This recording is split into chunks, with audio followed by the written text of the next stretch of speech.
The United States-Dakota conflict of 1862 resulted in the exile of the Dakota people from their Minnesota homelands and the mass hanging of 38 Dakota warriors in Mankato, Minnesota. This event caused lasting conflict between the Dakota people and European Americans, particularly in Mankato, where the hangings occurred. In the late 20th century, Mankato faced its tragic past and began an effort to bridge the gap between Indian and white relations.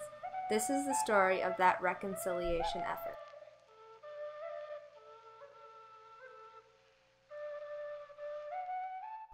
In the mid-1800s, as settlers moved westward into Minnesota, tension mounted between the European Americans and the Dakota people. The newcomers were eager to settle tribal lands traditionally claimed by the Dakota. In 1851, the United States government opened most of southwestern Minnesota to European American settlement by signing the treaties of Traverse des Sioux and the Treaty of Mendota. Prior to these treaties, the Dakota homeland extended across most of southwestern Minnesota as represented by the tan area on this map. With the treaties, the Dakota ceded all the land marked in red, a total of 20 million acres of forest and prairie land, leaving them on a narrow reservation along the Minnesota River. In exchange for their ceded land, they were promised cash, provisions, and annuities. Confined to their reservation by 1862, the Dakota people were desperate as annuities had been delayed, food was scarce, and promised provisions had not been delivered. Anger and frustration finally led the Dakota people to revolt and to raid white settlements throughout southwestern Minnesota. Hostilities escalated, and by August 1862, the Dakota and the United States were at war. The Dakota warriors were led by Chief Little Crow, while the European American soldiers were commanded by General Henry H. Sibley. Major battles occurred at Fort Ridgely, New Ulm, Birch Coulee, and finally Wood Lake. By the end of September 1862, the Dakota were defeated, and General Sibley took 1,700 Dakota men, women, and children into captivity.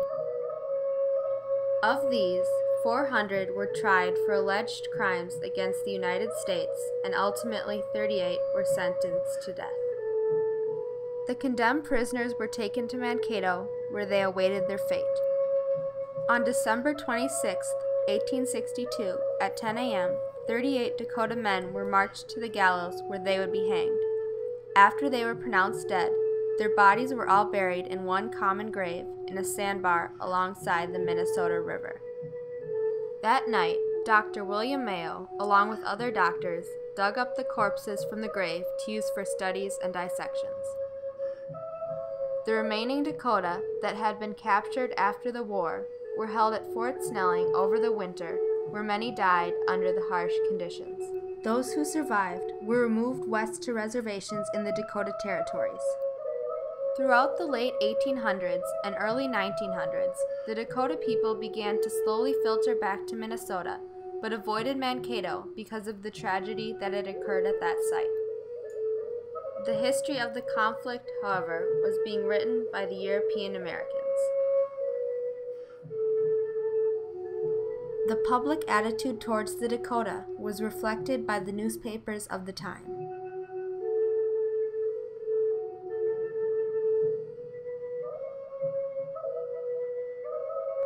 Even 50 years later, in 1912, the Mankato Free Press referred to Little Crow as the most unregenerate savage that ever breathed. On the 50th anniversary of the hangings, a granite monument was erected in Mankato at the site of the execution. It stated, "Here were hanged 38 Sioux Indians, December 26, 1862. While its purpose was meant solely to acknowledge the hangings, most Native Americans and even some whites found the monument offensive. The wording was stark and didn't give any explanation of circumstances surrounding the war or the hangings." Vernell Wabasha, the wife of Chief Ernest Wabasha, recalls the monument. I think Mankato would have liked to have not have it so prevalent in a newspaper about some of the derogatory things that were being said about that rock. As the 1900s progressed, it became clear that healing and understanding was needed if the Dakota and European Americans were to move past the tragic events of 1862.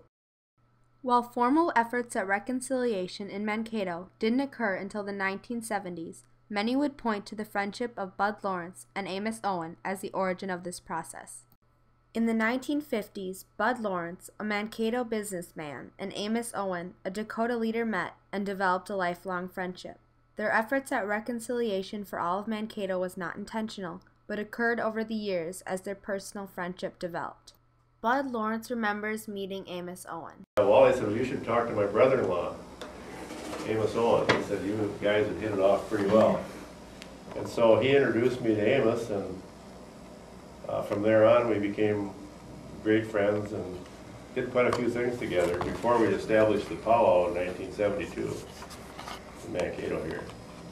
So a lot of things happened leading up to that powwow, and I guess you could say that's when reconciliation kind of started, because in 1964 I took a group of Indian guide kids from the YMCA here in Mankato to Prairie Island to camp and get acquainted with the Indian kids. In 1965, when Amos was elected tribal chairman at Prairie Island, Winnebago Indian and myself walked from here to Prairie Island to celebrate Amos's success. Because of Bud Lawrence's personal relationship with Amos Owen, he was asked by the city of Mankato to organize a powwow for tourists visiting in the fall of 1972. At the request of Lawrence, Amos Owen, Vernell and Ernest Wabasha, as well as other Native Americans, volunteered to plan and participate in the first Mankato powwow. The powwow was a success as about 2,000 Native Americans attended. The powwow, or Wasipi, became an annual event honoring the 38 hanged Dakota warriors. In 1976, the Mdewakanton Association was formed to sponsor and plan the powwows. This association served as a connection between the Dakota communities and the people of Mankato. In 1980, the city of Mankato designated a park for the annual powwow. The Dakota named it Land of Memories Park in honor of the 38 hanged. This has been the location for the powwow ever since. In spite of the reconciliation efforts during the 1970s, the controversial monument still stood at the site of the hangings.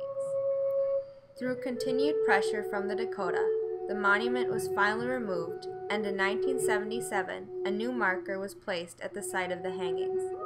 This marker gave a more accurate description of the Dakota conflict. Most agree that this new marker is both educational and sensitive to the events surrounding the Dakota conflict.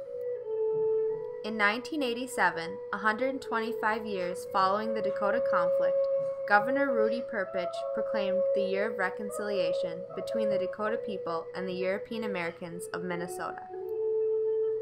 The year started with a relay run on the anniversary of the hangings.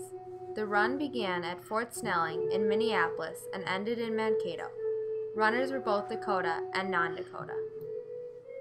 During the year, Education Day for Mankato third graders was started to allow the children to interact with Native people and learn about their heritage, artistic skills, and their culture. Education Day and the relay run from Fort Snelling have become annual events to commemorate the Dakota conflict and provide healing between the Dakota and European Americans in Mankato. In 1990, Amos Owen passed away. To memorialize his life and his efforts at reconciliation, a park was named in his honor in 1993. The Mankato reconciliation effort has improved Dakota and European American relations in Mankato. It has helped form a more balanced perspective of this tragic historic event and has made the Dakota people feel more comfortable at the place where 38 of their ancestors were executed. It has educated thousands of children and adults about the conflict and the hangings, and it has brought these two cultures together for a second chance at living peacefully. Pina oio ki pi hapo treasure one another.